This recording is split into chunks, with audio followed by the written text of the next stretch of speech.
want to talk about the real estate statistics next, and is the housing recovery losing steam a little bit? We talk about the statistics each time that they come out, and every month, they come out and we go over them and talk about what they mean to the market. And for the second month in a row, year over year, we saw fewer home sales across the Greater Tampa Association of Realtors.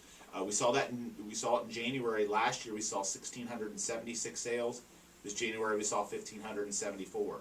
Last February we saw 1,828 sales. This February we saw 1,741.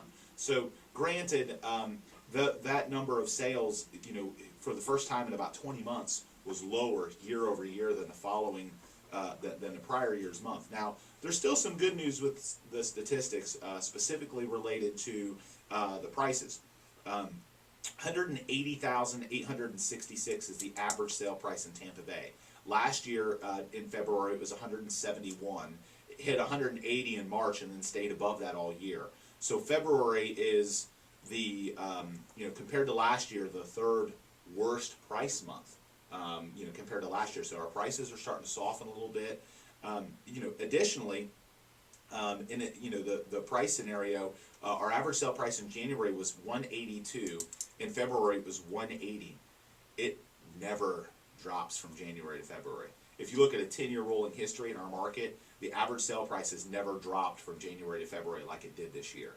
Now, there are a lot of contributing factors to that. I don't want to say we're going to have a bust or another housing bust or any of that. There's going to be some fluctuations as we continue our recovery. But last year was just, we saw a 20% rise in the average sale price from January to December of last year. So our prices rose dramatically, and now they're softening a little bit. A lot of that rise was what I call an artificial rise, because the hedge funds were buying so many properties, the flippers, all that was out there, and that started to lose some steam. Most of the hedge funds are buying at about 10 to 20% of what they were buying a year and a half ago. Some of the guys we're working for aren't even buying anymore. Right. They're some of the biggest hedge funds that the ones you've read about in the papers, buying very, very little. And I know because we were working with them. We had a lot of radio listeners calling us saying, hey, we want to sell our house to a hedge fund. We want an all-cash deal. And we did a lot of that. And it's not as prevalent now. And we're seeing that in the market. We're seeing the prices soften. Some other factors that contributed to that, we still got some employment challenges. We've got interest rates are up.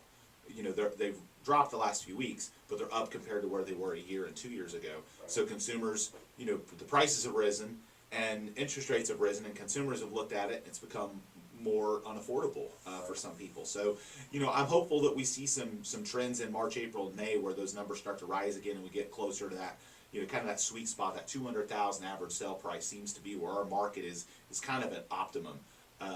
When it got up and boomed in the mid twos and almost 300,000, that was when we were in kind of fantasy land. We knew that was going to bust. But the 200,000 seems to be about the sweet spot, and we're about 10% from there with the numbers we saw from February. One other major contributing factor to the statistics is flood insurance.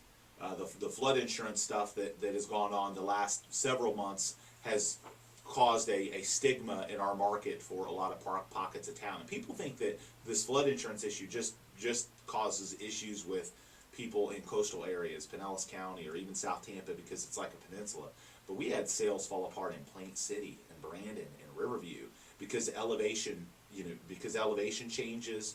And believe it or not, there are parts of those areas where flood insurance is required. And the flood insurance, because of the FEMA rules going away, that kind of the subsidies going away, those flood insurances were high, and it was causing some challenges. So it's created a stigma over the market where a lot of buyers, even people outside of the area, have almost pulled away because of their fear over flood insurance. Even though the property may have very moderate flood insurance, like I'm in a waterfront community, and flood insurance in our neighborhood is less than $1,000 a year, which at our price range isn't really going to cause any sales not to happen. But misinformed people, or people that are motivated by fear from the media, will just pull away because buying a home is very emotional. So now that they've repealed most of those changes, they've rolled back all the changes, and so now flood insurance is basically what it was, with some slight tweaks to it before all the changes went away. So now that that's back, we expect the market to recover positively from that. We expect people to jump off the fence that have maybe been fence sitting. We expect some home sellers that were maybe fearful of selling in a flood neighborhood because their flood insurance was high. Those are going to start correcting and we're going to start seeing some positive trends from that. I think over the last 6 months that had a definitive impact on our market, and now that the House and the Senate agreed on a plan to repeal most of those hikes.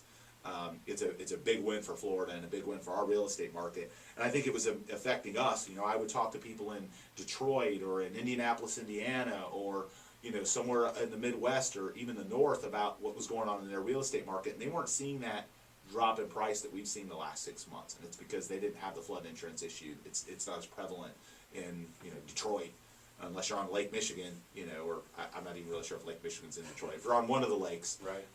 Then it's an issue. So that's pretty much where the statistics are. We've got 5.4 months of inventory. Homes on average are selling in about 80 days. On the market averages, my team's average is way below that, but nonetheless, that's the market average, and hopefully we'll see some continued positive trends in March and April. We're going to be back continuing the conversation about the housing recovery, some TV ads, and how it affects your real estate needs after a quick break here on the Duncan Duo Show.